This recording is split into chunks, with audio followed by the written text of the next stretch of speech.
जोहार हजारीबाग। मैं फैज अनवर, आप देख रहे हैं जोहार हजारीबाग। रामगढ़ में चुनावी प्रचार थम चुकी है। आप मेरे पीछे देख सकते हैं, ये जो गाड़ियां लगी हुई थी आशू की, ये सब वापस आ चुकी हैं, क्योंकि 3 बजे तक टाइम था, आपको माइकिंग करना था। अब जो है सारे यहाँ वापस आ गए। हम लोग आशू कार्यालय आए तो देखिए काफ़ी भीड़ था यहाँ से। जो विधायक कैंडिडेट, सांसद कैंडिडेट, सब लोग यहाँ आए थे अपने कैंडिडेट को जिताने के लिए। आइए जानते हैं यहाँ जो बड़े बड़े लोग हैं, बोलते हैं अपने आप को राष्ट्रीय प्रवक्ता है ना, केंद्रीय प्रवक्ता है। तो मतलब क्या होता है केंद्रीय प्रवक्ता का मतलब? आप बोल नहीं रहे, प्रवक्ता को ज्यादा बोलना चाहिए। हमें ये तो पार्टी का डिजिग्नेशन है। हम लोग अपने से नहीं बोलते कि हम लोग केंद्रीय प्रवक्ता। हम बोल रहे हैं ना, आप तो हैं। अच्छा।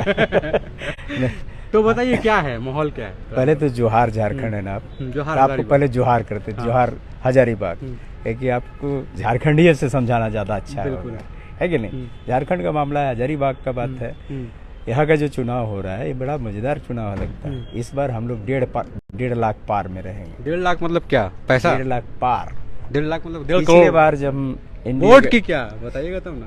पिछले बार एनडीए गठबंधन के साथ जब हम लोगों ने लड़ा था लोकसभा चुनाव तो 99,000 करीब आए थे गठबंधन में। इस बार बढ़ा है परिवार भी, इस बार 1.5 लाख पार। श्योर है ही, निश्चित तौर पर श्योर। तो ये जो अगला कैंडिडेट है वो बोल रहे हैं कि हम लोग 110% आएंगे। मतलब 2 घंटा पहले हम थे अभी गोला चित्रपुर से आ रहे थे, उनका कैंडिडेट बोल रहा है कि 110%। जब हमने पूछा कि 110% कहाँ से भाई, तो 10% कहाँ से लेके आएंगे, बिहार से, यूपी से लेके आइए क्या? पूछे तो शर्मा गया वो लोग। मतलब आप तो शर्मा गए तो समझ गए कि असली मामला क्या है कि नहीं। बोला और हकीकत में नहीं ला पा रहा है, इसलिए शर्मा गया। तो आपके ग्राउंड में ये सारे जो बड़े बड़े लोग हैं उतर गए हैं। एमएलए का कोई चुनाव लड़ चुका है सिमरिया से, कोई गांडे से आ गए हैं चुनाव लड़के, वो लोग गए हैं बूथ में। क्या लगता है वहाँ का लोग क्या दे रहा है, क्या बोल रहा है? इस बार हम लोग परिवार के पास पहुँचने के चूल्हा परिवार बनाए थे। हर 10 परिवार के पास हमारा प्रत्याशी, हमारे बड़े नेता भी पहुंचे हैं। अच्छा, मतलब 10 परिवार के पास एक आदमी गया, एक लीडर। मतलब 10 परिवार के बीच में एक लीडर है। अच्छा। उसी परिवार में से जिसको कहते हैं चूल्हा प्रमुख। अच्छा। पूरे विधानसभा में 10,000 से ज्यादा चूल्हा प्रमुख। तो देखिए अपना आइडिया अब रिवील कर दे रहे हैं। अगला ले लेगा, ले खेती करके दिखा दे। हम लोग चाहते हैं ये विधि अपना के दिखा दे, लेकिन रिश्ता निभा नहीं पाएगा। अच्छा। रिश्ता निभाने के लिए हृदय चाहिए, दिल चाहिए। जो लूटता हो, कूटता हो, झूठ बोलता हो, वो कहाँ से रिश्ता टिका पाएगा? मतलब पूरा प्रचार खत्म हो गया, आप लोग एकदम तैयार हैं जीतने के लिए? पूर्णतः तैयारी। 2 तारीख का इंतजार करिए। 27 के दिन बराती है, उस दिन पूरे शिव जी की बारात जाएगी। 2 तारीख को निश्चित नहीं, 27 को शिव जी की बारात जाएगी। अच्छा। 2 तारीख को तो प्रीति भोज है। अच्छा। तो आइए आपसे जानते हैं, आप बताइए, अपना परिचय दीजिए। आप भी कुछ बड़े ही पद पे होंगे। बड़े पद पर नहीं हूँ, मैं मौली से कार्य करता हूँ। और आप इससे पहले जिनसे मुखातिब थे वो व्यक्ति थे जिन्होंने झारखंड के लिए अपने पूरा जीवन, अपने स्टूडेंट जीवन निछावर कर दिया। अच्छा, तो आशु तो पार्टी ही ऐसा है, छात्र मैं बता रहा हूँ कि जिनसे आपसे मुखातिब थे जनाब, उनका नाम है डॉक्टर देवशरण भगत।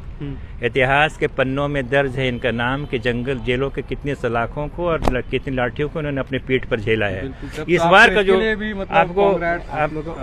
आपको बता दूं, क्योंकि आप उभरते हुए पत्रकार हैं, तो उभरते हुए पत्रकार को झारखंड के इतिहास को जानना था, और इतिहास बनाने वाला एक व्यक्ति आपके बगल में इंटरव्यू दे दिया है। इनको मैं सलाम करते हुए बोलना चाहता हूँ कि इस बार जो झारखंड का, जो रामगढ़ का बाई इलेक्शन है, झारखंड के लिए अपने जान न्यौछावर करने वालों के बीच, झारखंड को संघर्ष करने वालों के बीच, और झारखंड के आंदोलन को दिल्ली में ले जाके बेचने वालों के बीच, ये एक बहुत बड़ा मैसेज देने जा रहे हैं।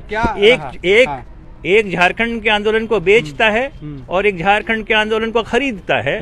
बेचने और खरीदने वाले दोनों एक तरफ खड़े हैं, और बड़े बड़े नेता तो उनके खेमे में आ रहे हैं। चीफ मिनिस्टर आ रहे हैं, बड़े बड़े मंत्री आ रहे हैं। हमारे पास स्वतंत्र कार्यकर्ता गुड्डी यादव जी, वो तो ठीक है, चीफ मिनिस्टर आ रहे हैं। हमने ये सवाल किया था तो उन्होंने कहा कि उनके कार्यकर्ता मोदी जी तो वार्ड में भी चले जाते हैं। अरे मोदी जी की बात में तो यहाँ मोदी जी दिखा दीजिए। ये तो रामगढ़ का इलेक्शन है।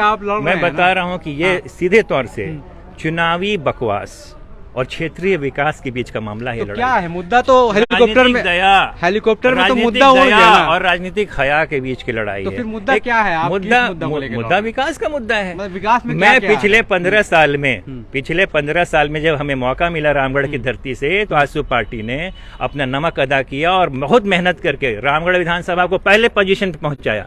3 साल उनके पास गए और 3 साल में उन्होंने पहले पैदान से 15वें पैदान पे खड़ा कर दिया। तो कोरोना आ गया, क्या कीजिएगा? कोरोना तो भाई पूरे देश में है। पूरे देश में है।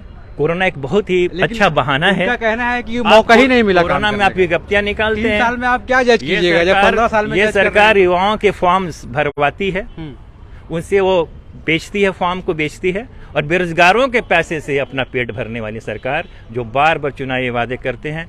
युवाओं के पास स्टॉक टाइम कितना था? 5 लाख का आपने वादा किया, 15 लाख। उस हिसाब से रामगढ़ की धरती के 64,000 युवाओं के पास आज नौकरी होनी चाहिए थी, लेकिन वही बेरोजगारों की फौज लेकर के आज चुनाव को प्रचार करें। इसलिए मैंने कहा कि राजनीतिक हया भी कोई चीज होती है कि नहीं। अच्छा, ये बताइए, आप लोग इस मुद्दे को हाईलाइट कर रहे हैं कहीं पे? भाई पूरे मुद्दे हाईलाइट नहीं, यहाँ के झारखंड के बच्चे के नस में घुसे। आप जाकर के ग्राउंड रिपोर्ट लीजिए। तो खुद खड़े हो जा रहे हैं स्टूडेंट, खुद खड़े हो, कैंडिडेट खड़े, वो भी बोल रहे हैं कि आपके जो कैंडिडेट है वो भी वहीं से आए हैं, उसी पार्टी से। युवा में राजनीतिक सुचिता आ रही है, गलत है क्या?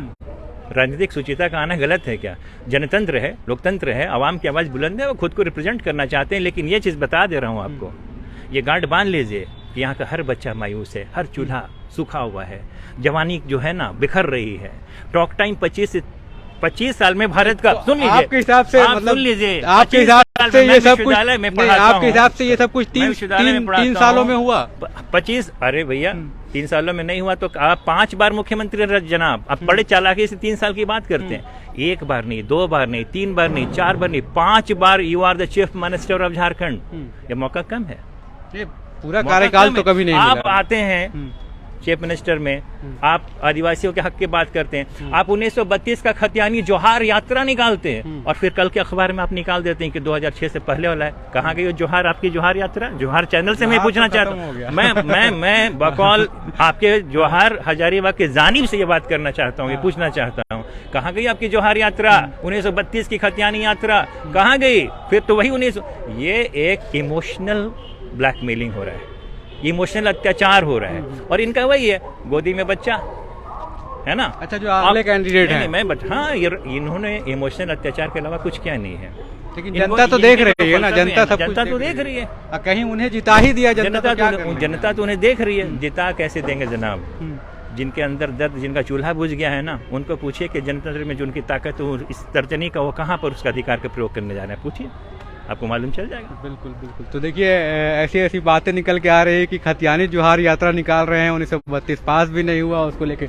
मेरे साथ हजारीबाग के एक व्यक्ति हैं, इनको आप हजारीबाग के लोग बहुत अच्छा से जानते होंगे, जिला अध्यक्ष वहाँ के हैं ना आप, विकास राणा जी है, बहुत पॉपुलर फेस है वहाँ के। आप बताइए, रामगढ़ में कब से हैं आप? पिछले 1 महीने से रामगढ़ में हूँ।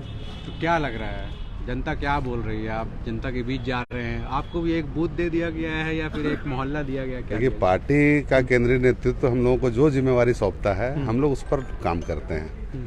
चूंकि ये कैडर बेस्ड पार्टी है, कार्यकर्ताओं के बदौलत ही हम लोग आज मजबूत होते हैं। तो हम लोगों को जो जिम्मेवारी मिला, हम लोग काम कर रहे हैं, और पूरा माहौल आजसू पार्टी के पक्ष में हम लोग बना दिए हैं। अब सिर्फ रिजल्ट का इंतजार है। एक कैंडिडेट मुझे मिले, आज सुबह मैं आ रहा था, तो धनंजय कुमार पुटुस, वो बीजेपी से टिकट नहीं मिला तो वो खड़े हो गए। तो क्या आपको लगता है आजसू और बीजेपी का जो समीकरण है उसमें उनका वोट कुछ मायने रखेगा? कोई फर्क नहीं पड़ेगा, चूंकि इस बार एनडीए के कैंडिडेट के रूप में श्रीमती सुनीता चौधरी यहाँ से चुनाव लड़ रही है, और पूरा एनडीए का भरपूर समर्थन हमको प्राप्त है, और बीजेपी के लोग और आजसू के लोग सम्मिलित रूप से एक साथ मिलजुल कर इस सीट को हम लोग जीतना चाहते हैं। एक चीज और मैं जानना चाहूंगा, चुनावी प्रचार तो खत्म हो गया है, अब परसों वोटिंग है, ये कल क्या करेंगे और आज शाम में क्या होता है? मतलब अब सभी लोग अपने अपने मोर्चे पे जाके संभालेंगे, जिनको जो जिम्मेवारी मिली है अपने बूथ पे रहेंगे, और हम लोग बूथ जीतेंगे तभी हम लोग पूरा चुनाव जीतेंगे। अच्छा, मतलब बूथ जीतना ही है ना? निश्चित रूप से बूथ जीतेंगे तभी चुनाव जीत पाएंगे। मतलब पूरा तैयारी है? पूरी तैयारी के साथ आजसू पार्टी पूरे दमखम के साथ